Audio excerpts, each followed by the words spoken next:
Olá, sétimo ano, este é a nossa videoaula número 5 e nós vamos ver nesta videoaula o segundo capítulo do nosso livro, chamado de Estados Nacionais Modernos.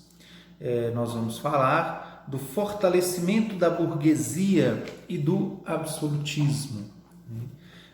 Primeiro, vamos lembrar que lá na Idade Média havia uma descentralização do poder político. Ou seja, cada senhor feudal exercia o domínio sobre o seu feudo. Não havia uma centralização política, tá certo? Tinham reis, mas esses reis não tinham muito poder. Eles tinham poder entre alguns feudos, mas não era um poder político muito forte, não. O fato é que cada senhor feudal tinha independência política dentro do seu feudo. Com a crise do século XIV, que nós já estudamos bastante, essa situação mudou. Então, lembrando lá a crise do século XIV, nós tivemos uma diminuição da população por causa da fome e da peste negra. Lembramos lá que metade da população europeia morreu no século XIV. Então, com a diminuição da população, o que acontece? Aumenta o trabalho. Então, acontece muita exploração de trabalhadores, tanto no campo quanto nas cidades. Então, era pouca gente para exercer muito trabalho. E com isso acontecem diversas revoltas populares. Os senhores feudais, eles não tinham força suficiente para combater essas revoltas populares. Cada senhor feudal tinha lá o seu pequeno exército de cavaleiros, mas esses pequenos exércitos não tinham força suficiente para conter essas revoltas populares. Então, o que os senhores feudais faziam? Eles se uniam, Então, uniam diversos senhores feudais, formavam um exército mais forte, e aquele senhor feudal que tinha mais força, que tinha mais terra, que tinha um exército maior, ele exercia liderança sobre os outros exércitos. Este senhor feudal mais forte, que tinha mais exército, que exercia liderança sobre os outros senhores feudais e sobre os outros exércitos, é o rei. Então, com isso, o que acontece? Fortalece o poder do rei. Então, havia também os burgueses. Os burgueses também eles estavam descontentes com essas revoltas populares, porque elas desestabilizavam o comércio.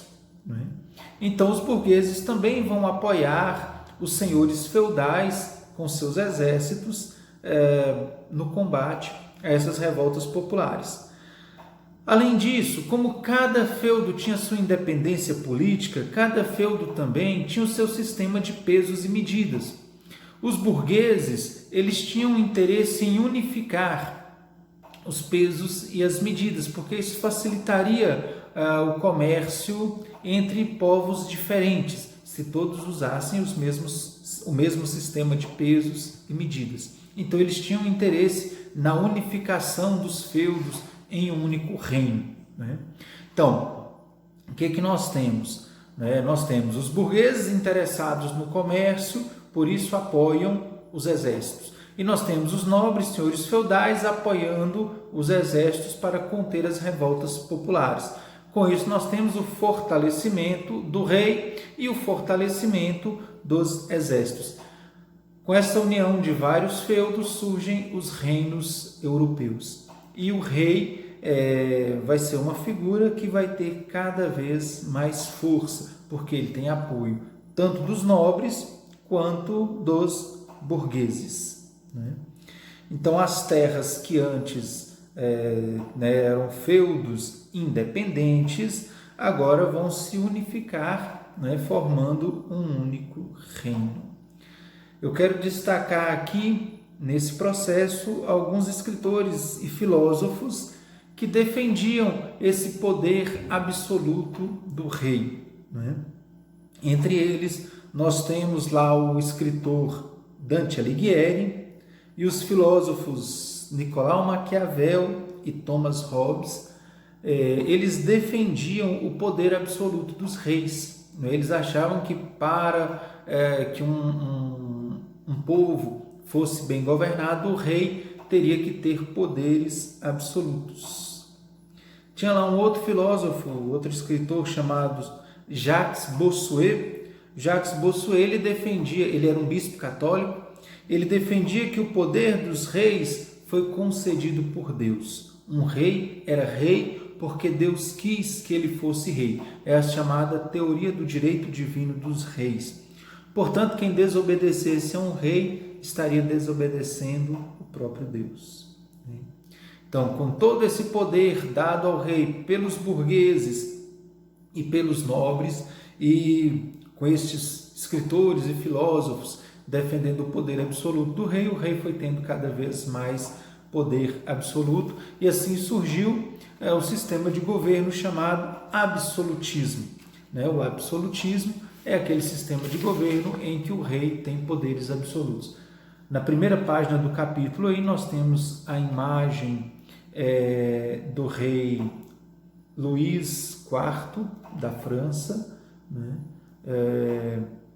o rei Luís XIV, rei Luís XIV da França, um dos reis absolutistas. Nós temos lá na página 25, nós temos aí a imagem de Henrique VIII da Inglaterra, também foi um rei absolutista.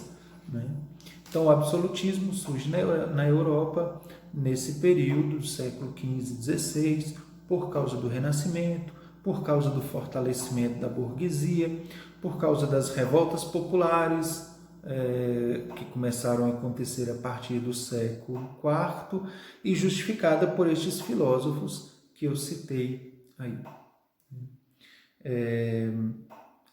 É o que nós temos para hoje. Na nossa próxima videoaula nós vamos falar sobre o absolutismo na França e na Inglaterra, que eu mostrei para vocês a figura dos dois reis, Luís XIV na França, Henrique VIII na Inglaterra, e nós vamos estudar um pouquinho sobre a economia mercantilista.